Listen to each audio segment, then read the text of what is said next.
সম্রাট বাবরের নামে বাবরি মসজিদ নির্মাণ করা হয়েছিল। 664 বছর লক্ষ লক্ষ মুসলমান একসাথে সেখানে নামাজ আদায় করেছিল।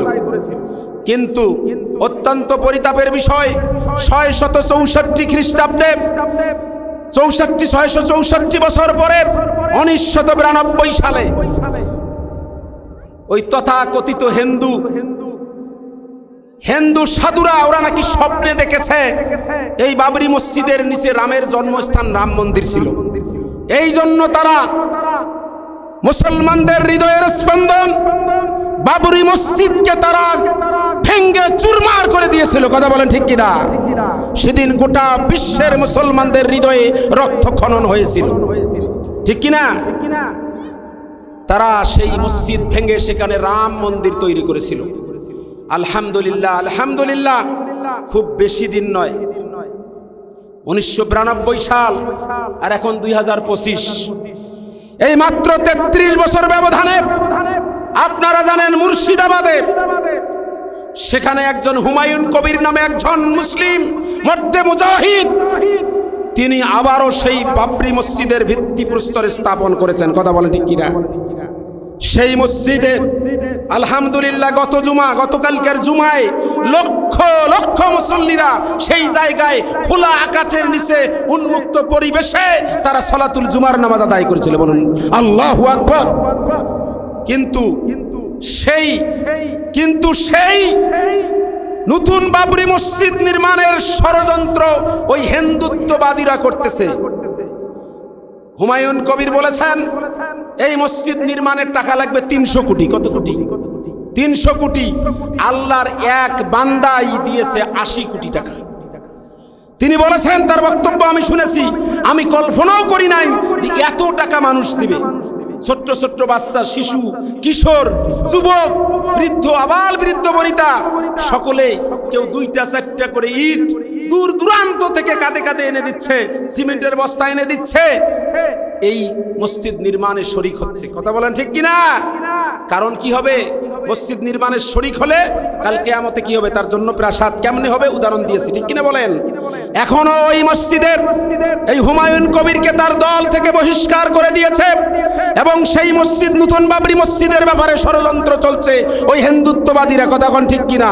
আমি আজকে এই বাংলাদেশের এই মাহফিল থেকে দ্ব্যর্থহীন কণ্ঠে বলতে চাই, আবারও যদি ওই নতুন বাবরি মসজিদের দিকে যদি আবার আঙ্গুল তোলা হয়, আবার যদি ভাঙার চেষ্টা করা হয়, তাহলে প্রয়োজন বোধে আমাদের বর্ডার সীমান্ত খুলে দিয়ে যদি তাদের এই হাতকে ভেঙে দেওয়ার জন্য, তাদের ষড়যন্ত্রকে চুরমার করে দেওয়ার জন্য যদি বাংলাদেশ থেকে সেখানে যাওয়ার সুযোগ হয়, কারা কারা রাজি আছো?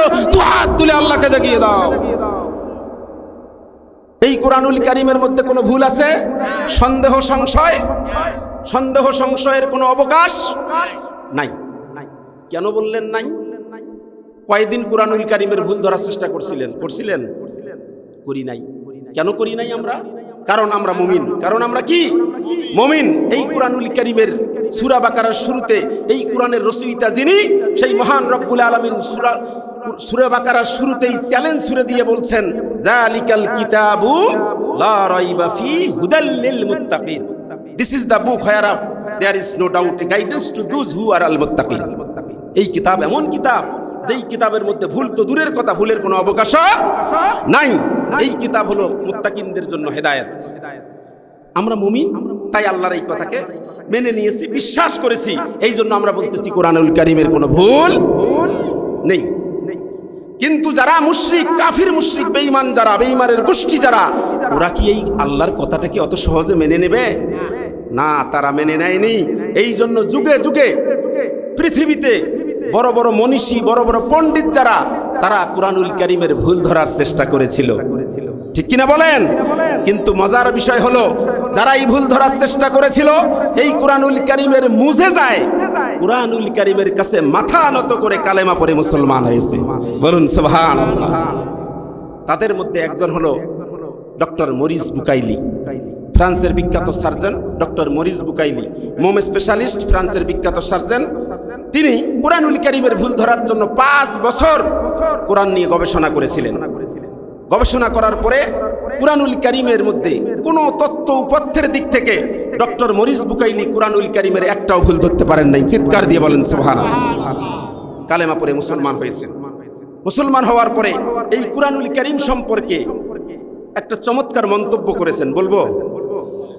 তিনি বলেছেন, the Quran will be regarded as an academy of science for the scientist, a lexicon for etymologists, a grammar book for grammarian, a book of prosody for poets, an encyclopedia of laws and legislation. Doctor Morris Bucaille বলেন, কুরআনুল কারীম হচ্ছে বিজ্ঞানীদের জন্য বিজ্ঞান, শব্দ তথ্যের জন্য শব্দকোষ, ব্যাকরণবিদদের জন্য ব্যাকরণের বই, কবিতার জন্য কবিতার বই, আইন ও আইন প্রণেতার জন্য কুরআনুল কারীম হলো বিশ্বকোষ। চিৎকার দিয়া বলেন আল্লাহু আকবার। ডক্টর মরিস বুকাইলি যতগুলো কথা বলেছেন, আজ থেকে ১৫০০ বছর আল্লাহ রাব্বুল আলামিন ছোট্ট একটা আয়াতের মধ্যে আল্লাহ পাক এই কথাটা বলে দিয়েছেন। আল্লাহ বলেছেন তিবিয়ানান লিকুল্লি শাই, যে কুরআনুল কারীমের মধ্যে সব কিছুর সমস্যা সমাধান কুরআনুল কারীমের মধ্যে রয়েছে। রান্নাঘর থেকে শুরু করে পার্লামেন্ট পর্যন্ত সব সমস্যার সমাধান দিতে পারে আল কোরআন। অনেকে মনে করে এটা দলীয় স্লোগান।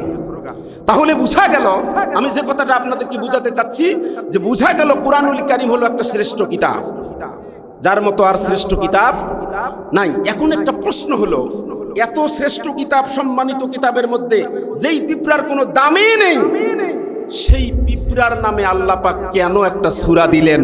এই প্রশ্ন থাকে কি থাকে না? জানার দরকার আছে না নাই? জানবেন তো ইনশাআল্লাহ?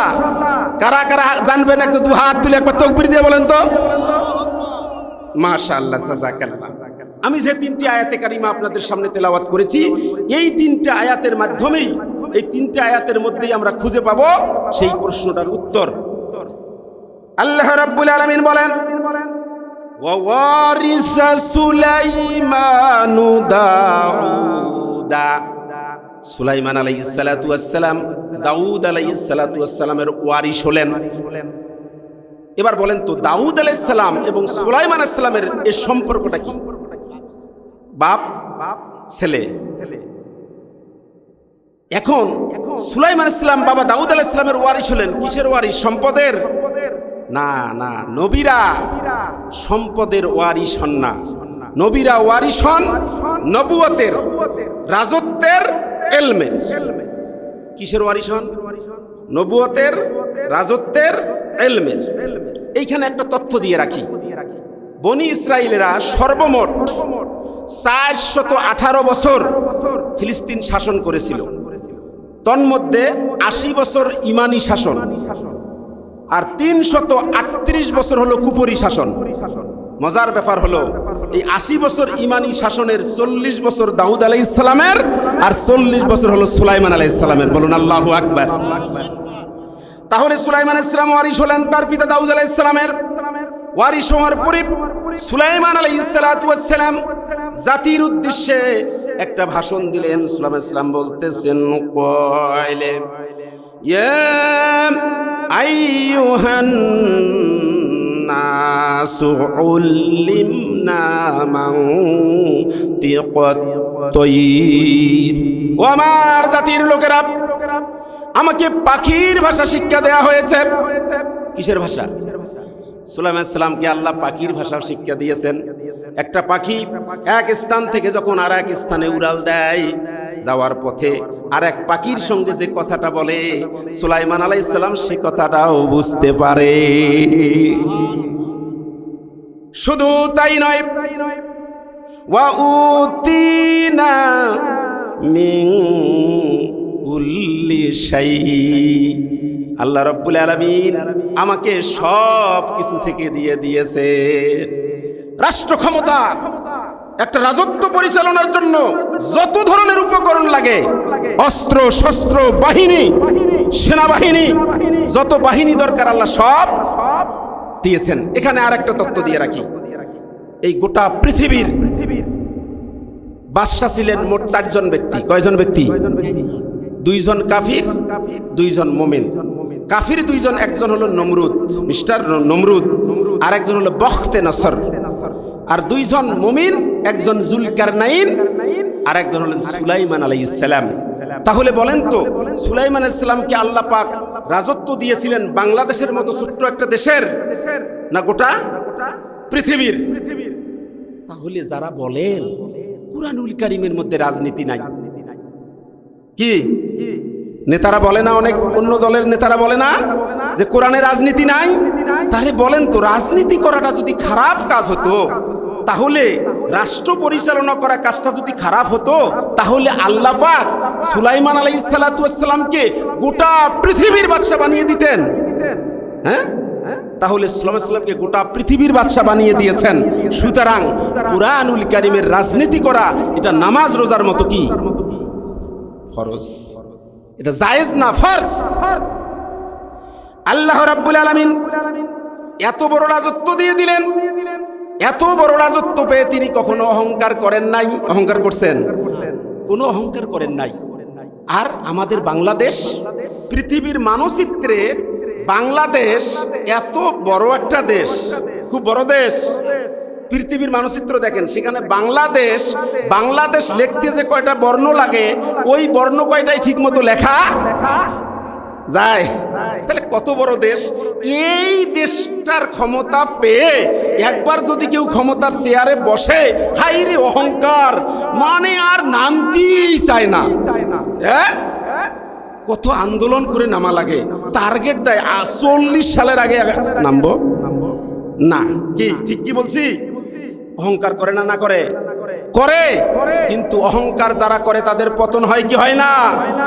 আমার ভাইয়েরা খেয়াল করেন, এই পৃথিবীতে যারাই অহংকার করেছিল তারাই কিন্তু পৃথিবীতে টিকে থাকতে পারে নাই। কথা বলেন ঠিক কিনা?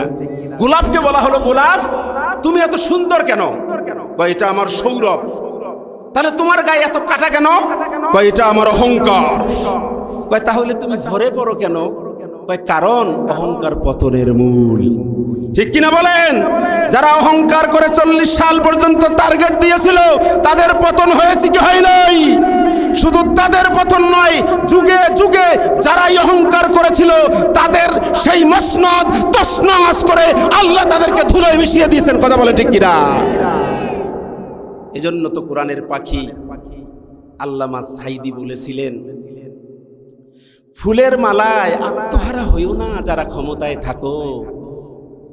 এই ফুলের মালা আর গলার ফাঁসি একেবারেই পাশাপাশি।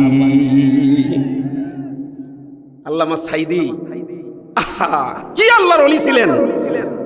ফুলের মালায় এত আত্মহারা হইও না, ফুলের মালা আর গলার ফাঁসি একেবারেই। ফুলের মালা থেকে ফুলগুলো ঝরে পড়লেই ওই রশিটাই ফাঁসির জন্য যথেষ্ট হয়ে যায়। মানুষ বুঝে না, বুঝে না, মানুষ বোঝে না। ইতিহাস থেকে শিক্ষা নাও, পূর্বপুরুষের দিকে তাকাও।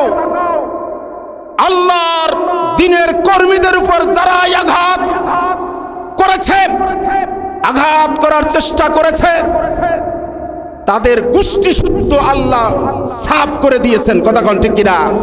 সেই আল্লাহ এখনো আছেন না? নয়, এখনো পারেন কি পারেন না? এই জুলাই অভ্যুত্থানে, জুলাই গণ অভ্যুত্থানে আল্লাহ সেটা দেখে দিয়েছেন। কথা বলেন, আল্লাহ ছাড় দেন কিন্তু ছেড়ে দেন না। আমার ভাইয়েরা গভীর মনোযোগ দিয়ে শুনবেন, এই পৃথিবীতে যত বড় জালিম ছিল যারা, সেই জালিমদেরকে পতনের জন্য আল্লাহ তত ছোট অস্ত্র ব্যবহার করেছেন। জালিম যত বড়, আল্লাহর অস্ত্র তত। নমরুদ জালিম শাসক ছিল, তাকে দমনের জন্য আল্লাহ একটা প্রতিবন্ধী মশা ব্যবহার করেছেন। ঠিক কিনা বলেন? ফেরাউন বড় জালিম ছিল, দমন করার জন্য আল্লাহ শুধু পানি দিয়ে চুবিয়ে মারছেন। ঠিক কিনা বলেন? হ্যাঁ, আব্রাহা জালিম শাসক ছিল, বিশাল বাহিনী ছিল, সেই আব্রাহাকে আল্লাহ রাব্বুল আলামিন আবাবিল পাখি দিয়ে ধ্বংস করেছিলেন। কতক্ষণ? আবাবিল মানে ক্ষুদ্র পাখি, ক্ষুদ্র পাখি দিয়ে ধ্বংস করেছিলেন। আবু জেহেল জালিম শাসক ছিল, সেই আবু জেহেলকে ধ্বংস করার জন্য আল্লাহ রাব্বুল আলামিন বড় কোনো বাহিনী ব্যবহার করেন নাই। উমরের মতো মাস্তান সাহাবী ছিল কি ছিল না? তাদের হাতে আবু জেহেলের ধ্বংস করেন নাই, জাহান্নামে তাদেরকে দিয়ে পাঠান নাই, জাহান্নামেকে পাঠিয়ে দিয়েছেন মুআজ আর মুআওয়াজ। দুইটা ছোট্ট বালক দিয়ে ওই আবু জাহেল কি জাহান্নামে পাঠিয়ে দিয়েছেন আল্লাহ, ঠিক কিনা বলেন? তাদের অনুসারী এই ফ্যাসিস্ট যে জুলুম করেছিল, এই ফ্যাসিস্টকে পতনের জন্য আল্লাহ বিএনপি জামাত সহ অন্যান্য রাজনীতি দলকে আল্লাহ তাদের দিয়ে পতন ঘটান নাই। তাদের না পতন না ঘটিয়ে নাতিপুতি তুল্য ছাত্রদের আন্দোলনের মুখে তারা সেই জালিমেরা দেশ ছেড়ে পালাতে বাধ্য হয়েছে। কথা বলেন ঠিক কিনা? সেই ছাত্রদের অন্যতম মুখপাত্র একজন হলেন চাই। কথা বলেন ঠিক কিনা? তাহলে এই কুরআনুল কারীম কি পার্লামেন্টে হেঁটে হেঁটে যাবে? তাকে নিয়ে যেতে হবে কিভাবে? ভোটের মাধ্যমে, সিল মেরে নিয়ে যেতে হবে। তাই আসুন আজকে মাহফিল থেকে আমরা সিদ্ধান্ত গ্রহণ করি, আমরা দল মত বুঝি না, আমরা আগামী নির্বাচনে এই কুরআনুল কারীমের পক্ষে রায় দিয়ে এই কোরআনকে আমরা সংসদে নিয়ে যেতে চাই। কারা কারা দুহাত তুলে আল্লাহকে দেখা? আমার ভাইয়েরা, আপনারা যারা ঈশার নামাজ পড়ে আসছেন আজকে ভালো করে বুঝবেন। ঈশার নামাজ পড়ে আসছেন না আপনারা? যারা ঈশার নামাজ পড়ে আসছেন আপনারা ঈশার নামাজে একটা অতিরিক্ত দোয়া পড়েছেন। বলেন তো দোয়াটার নাম কি? দোয়া কুনুত। ওইখানে তিনটা শব্দ বলছেন, আজকেও বলছেন, আজকেও ওয়া নাখলাউ ওয়া নাতরুকু মান ইয়াফজুরুকা। ওয়া নাখলাউ মানে আমি খুলে ফেললাম। আমরা কি করলাম? খুলে ফেললাম। এই যে সুষমাটা আমি খুললাম, খুলে ফেললাম। ওয়া নাতরুকু মানে আমরা ছেড়ে দিলাম।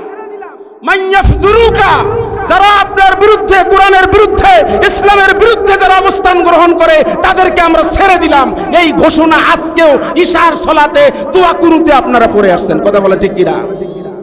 নামাজে বললেন, নামাজ শেষে বাজারে গিয়ে যারা কুরআনুল কারীমের বিরোধিতা করে তাদের পক্ষে আবার রায়টাও, তাদের সাথে একসাথে চা খাচ্ছেন, একসাথে গল্প করছেন, আগামী নির্বাচনে তাদের সাথে থাকবেন, এ ঘোষণাও দিচ্ছেন। এটা কি ঠিক? আর কতদিন এভাবে আমরা কোরআনের সাথে, ইসলামের সাথে তামাশা করব? এজন্য তামাশা করা যাবে যাবে না, ঠিক কিনা বলেন? সুতরাং আজকে আমাদেরকে সিদ্ধান্ত নিতে হবে এই মাহফিল থেকে, জীবনে যা ভুল করেছি আর ভুল করব না। আগামী দিনে আমরা এমন নেতা চাই যেই নেতা জনগণের সেবক হবে। জনগণের কি হবে? মনিব হবে না, জনগণের কি হবে? সেবক হবে। আমাদের উমরের মতো নেতা আমরা চাই, ঠিক কিনা বলেন? এই নেতাকে আমরা আগামী দিনে নির্বাচন করতে চাই। এবার আসেন, আমি যে কথাটা বলতে চাই, আজকের যে আয়োজনটা হয়েছে বলেন তো কিসের উদ্যোগে হয়েছে? মসজিদের উদ্যোগে। খুব গভীর মনোযোগ দেবেন, খুবই গুরুত্বপূর্ণ আলোচনা। এবারে খুবই গুরুত্বপূর্ণ পয়েন্টে চলে আসছি, সেটা হলো এই যে মসজিদের উদ্যোগে মাহফিল। এই মসজিদের ব্যাপারে আল্লাহ রাব্বুল আলামিন বলেছেন, ওয়া আন্নাল মাসাজিদা লিল্লাহি ফালা তাদউ মাআল্লাহি আহাদা। আল্লাহু আকবার বলেন। রাব্বুল আলামিন বলেন মসজিদ হলো আল্লাহর ঘর। কার ঘর? মসজিদ কার ঘর? আল্লাহর ঘর। সুতরাং এই আল্লাহর ঘরে তোমরা আল্লাহ ছাড়া অন্য কাউকে ডাকো না। এরপরে বিশ্বনবীর অমীয় বাণী, মুখনিসৃত অমীয় বাণী, আহাব্বুল বিলাদি ইলাল্লাহি মাসাজিদুহা ওয়া আবগাদুল বিলাদি ইলাল্লাহি আসওয়াকুহা। আল্লাহর কাছে পৃথিবীর জমিনে সবচাইতে উত্তম জায়গা হলো মসজিদ সমূহ, আর সবচাইতে নিকৃষ্ট জায়গা হলো বাজার সমূহ। যেই বাজারে ক্যাসিনো ব্যবসা হয়, গানের আসর হয়, সেই বাজার, ঠিক কিনা বলেন? তাহলে আল্লাহর কাছে উত্তম জায়গা হলো মসজিদ, তাই না? আচ্ছা, মসজিদ যে আল্লাহর ঘর, এর একটা উদাহরণ দেই। দিব খারাপ লাগতেছে আপনাদের? মসজিদ আল্লাহর ঘর, একটা উদাহরণ দিলে চোখের কাছে। বাদশা হারুনুর রশিদ। কোন বাদশা? না, এটা পরে বলি, তার আগে বলতেছি। এই ইমাম আবু হানিফা হানাফি মাযহাবের প্রতিষ্ঠাতা। তো হানাফি মাযহাবে ইমাম আবু হানিফার পরের স্থানটা হলো ইমাম আবু ইউসুফ রাহিমাহুল্লাহ, এবং হানাফি মাযহাবের অনেক মাসালা তার থেকে এসেছে। ইমাম আবু ইউসুফ রাহিমাহুল্লাহকে বলা হতো কাজিউল কুজ্জা। কাজিউল কুজ্জা, বিচারক ছিলেন তিনি। এখন তার জামানায় তৎকালীন বাদশা, স্বামী স্ত্রী ঝগড়া হয় না? হয় না? এখানে বিয়ে করছেন কারা কারা? হাত তোলেন তো দেখি, হাত তোলেন। আল্লাহ, এত বিয়ে বিবাহিত এখানে কম, এত কম। হ্যাঁ, অনেক যুবক, মাশাআল্লাহ, আজকে যুবকে বেশি দেখা যাচ্ছে। আচ্ছা, আপনাদের স্বামী স্ত্রীর একদিনও ঝগড়া হয় নাই? একজন হাত তোলেন তো। বিয়ের পর থাকি এ যাবো তো, বাবাজি বলেন তো, একদিনও ঝগড়া হয় নাই? আছে কেউ? হ্যাঁ, তো ওই বাদশা আর স্ত্রীর সাথে একটু রাগারাগি হয়েছে। রাগ করে বাদশা বলছে, আজকে সন্ধ্যার আগে আমার রাজ্য থেকে চলে যাবা। আমরা যেমন মাঝে মাঝে স্ত্রীকে বলি না, আমার বাসার থেকে বের হয়ে যাবা, তো বাদশা বলে ফেলছে তার স্ত্রীকে, আজকে সন্ধ্যার আগে আমার দেশ থেকে চলে যাবা। এতটুকু বললেও সমস্যা হতো না। বাদশা এর সাথে আরো যোগ করছে, যদি সন্ধ্যার আগে আমার বাসার থেকে চলে না যাও তাহলে তাহলে তুমি 3 তালাক। কয় তালাক? কিন্তু বাদশার যে রাজ্যের বিস্তৃতি, ওই সময় তো হেলিকপ্টার ছিল না, বিমান ছিল না, দ্রুত যাওয়ার কোনো বুদ্ধি নেই। ওই রাজ্য ত্যাগ করতে গেলে কমপক্ষে 1 সপ্তাহ লাগবে। কতদিন? কিন্তু কিছুক্ষণ পরে বাদশার মাথাটা ঠান্ডা হয়েছে। রাগের মাথায় বলছে, এখন মাথা কি হয়েছে? ঠান্ডা হয়েছে। বাদশা চিন্তা করছে, হাই রে হাই, আমি করলামটা কি? আমার সাদের বউ তো এখন কি হবে? তালাক হয়ে যাবে। এখন বাদশাও কাঁদে, বাদশার স্ত্রীও কাঁদে। কি করা যায়? সমাধান কি হবে? অনেক চিন্তা করে বাদশা এবার ছুটে গেলেন ইমাম আবু ইউসুফ রাহিমাহুল্লাহর কাছে। দেখেন, বাদশা ছুটে গেলেন কার কাছে? ইমামের কাছে। ইমামের কাছে বাদশা ছুটে গেলেন। ইমাম যদি ইমামের মতো হয়, বাদশারা ইমামের দ্বারে ছুটে যায়। কথা বলেন ঠিক কিনা? আজকে অনেক ইমাম আছি আমরা, কিন্তু ইমাম আবু ইউসুফ নাই।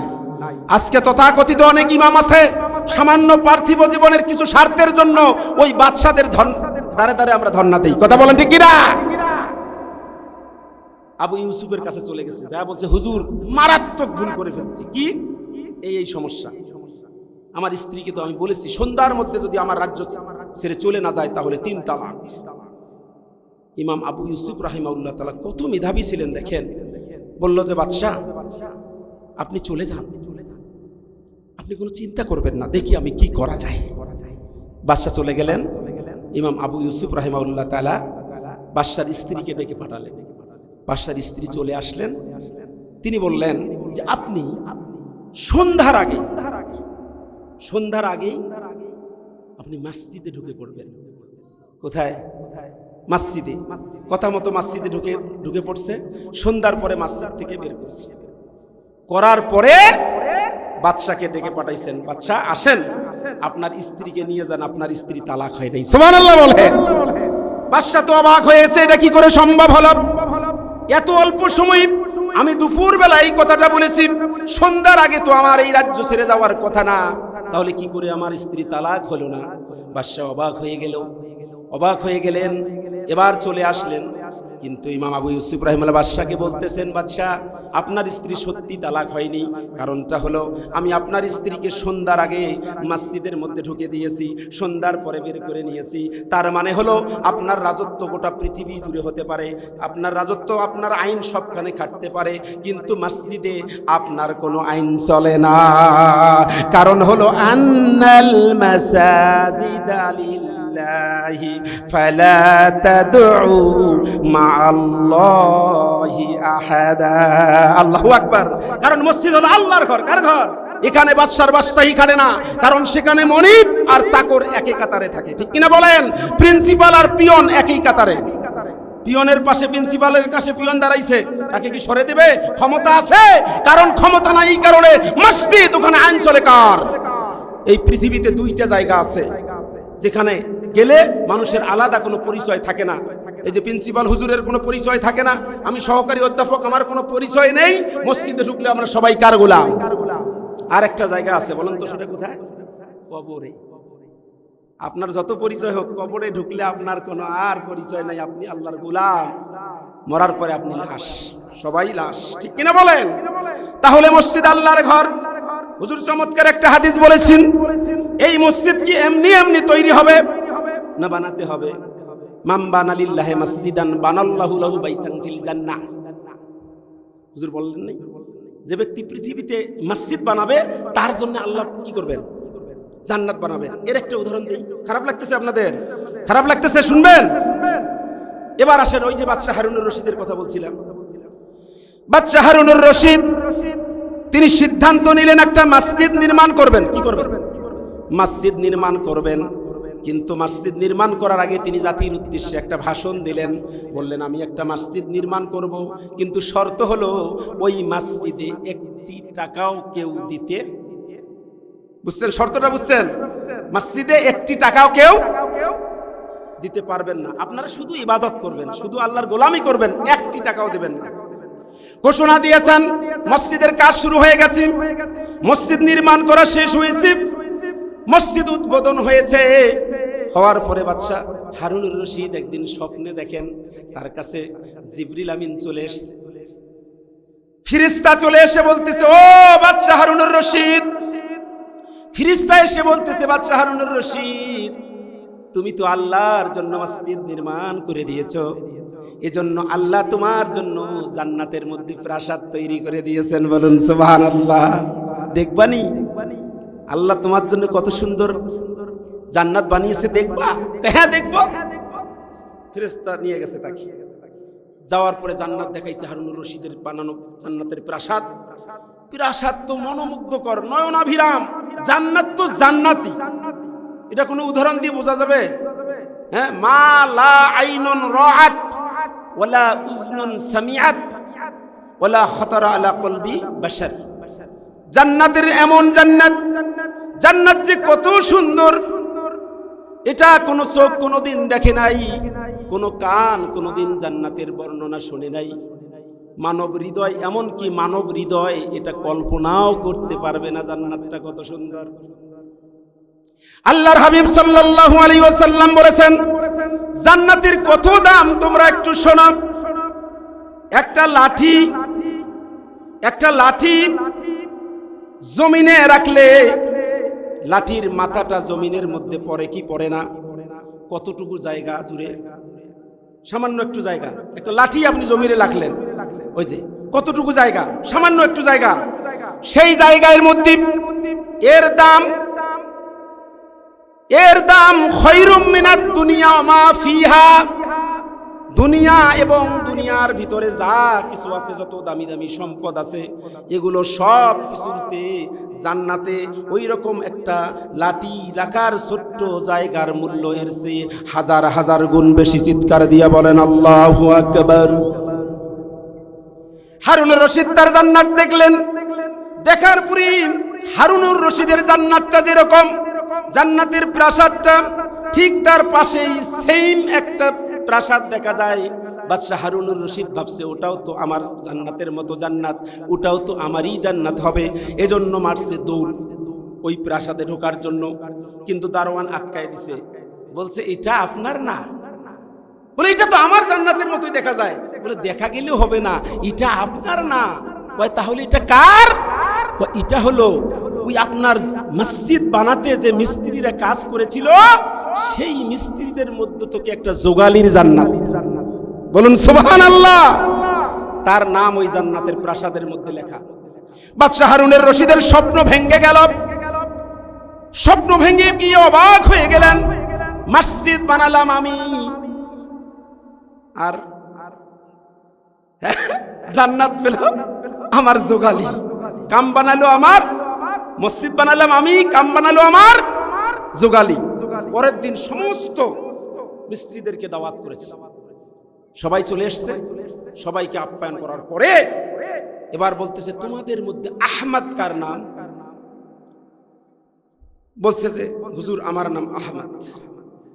বাদশা হারুনুর রশিদ বলতেছি, তুমি কি এমন আমল করেছ জীবনে? তোমার কি এমন আমল যেই আমলের কারণে আল্লাহ রাব্বুল আলামিন আমাকে জান্নাতে যে প্রাসাদ দিয়েছে, আমার প্রাসাদের মতো সেম এরকম প্রাসাদ তোমাকে আল্লাহ পাক দিয়েছেন? বলো বলো বলো, তুমি কি আমল করেছ? এবার ওই জোগালি চোখের পানি ছেড়ে দিয়ে বলতেছে, হুজুর আপনি মসজিদ নির্মাণ করেছেন, আল্লাহ আপনাকে সম্পদ দিয়েছে, ক্ষমতা দিয়েছে, রাজত্ব দিয়েছে, আপনার অনেক টাকা, আপনি সম্পদ, মসজিদ নির্মাণ করেছেন। কিন্তু আমার মনের বড় কষ্ট, মনের বড় যাতনা। আল্লাহ পাক তো আমাকে ওই রকম সম্পদ দেয়নি। আপনি যেদিন মসজিদ বানার ঘোষণা দিলেন, ভেবেছিলাম হয়তো আপনার মসজিদ বানানোর সাথে আমার সাধ্যমতো আমিও একটু সহযোগিতা করতাম, আমিও কিছু টাকা পয়সা দিতাম। কিন্তু আপনি তো তার আগে সেটা বন্ধ করে দিয়েছেন। আপনি শর্ত জুড়ে দিয়েছেন, আমার মসজিদে কেউ দান করতে পারবে না, 1 টাকাও কেউ দিতে পারবে না। ও বাদশাহ, এই জন্য দিতে পারি না, এই মনের মধ্যে বড় কষ্ট, অনেক যন্ত্রণা নিয়ে কাজ করেছি, মসজিদ নির্মাণ করেছি। মসজিদের কাজ করা অবস্থায় আমার পৈতৃক ভিটার মাটি খুঁড়তে গিয়ে আমি সেখানে মূল্যবান কয়েকটি পাথর পেয়েছিলাম, সাদা সাদা পাথর। যেই পাথরের রং, পাথরের কালারগুলো আপনি মসজিদ বানানোর জন্য যেই পাথর নিয়ে এসেছেন, ওই পাথর আর ওই পাথরের রং একই। আমি সেখান থেকে 3টি পাথর আপনার পাথরের সাথে রাখার চিন্তা করেছি, কিন্তু দিনের বেলা সেই পাথর এখানে দেওয়ার কোনো সুযোগ পাইনি, সাহসও আমার হয়নি। এই জন্য রাতের আধারে ওই আমার পৈতৃক ভিটা থেকে ওই সাদা 3টি পাথর নিয়ে এসে আপনার মসজিদ বানানো পাথরের সঙ্গে রেখে দিয়ে আল্লাহ রব্বুল আলামিনের কাছে দুখানা হাত তুলে ফরিয়াদ করেছিলাম, রব্বুল আলামিন, তুমি আমাকে সামর্থ্য দাও নাই বাদশাহ হারুনের মতো এরকম একটা মসজিদ বানাবো। ও আল্লাহ, আমি রাতের আধারে বাদশার ভয়, আমি রাতের আধারে 3টা পাথর ওই বাদশার পাথরের সাথে দিয়ে গেলাম। ও আল্লাহ, কাল কিয়ামতের ময়দানে মসজিদ যারা তৈরি করবে তাদেরকে ডেকে ডেকে যখন তুমি জান্নাত দিয়ে দিবা, ও আল্লাহ মেহেরবানি করে তুমি ওই দিন আমার এই ছোট্ট দানটাকে তুমি কবুল করে নিয়ে আমাকেও তাদের সাথে তুমি জান্নাতের প্রাসাদের ব্যবস্থা করে দিও। সুবহানাল্লাহ। বাদশাহ হারুনুর রশিদ কয়, আয় আয় আমার বুকে আয়। বুকে জড়িয়ে ধরে বলতেছে, আহমদ, ও যুগালি, তোমার এই ছোট্ট দানটাকে আল্লাহ কবুল করে আমার প্রাসাদের মতো তোমাকেও একটা প্রাসাদ দিয়েছেন। বলুন সুবহানাল্লাহ। লিল্লাহি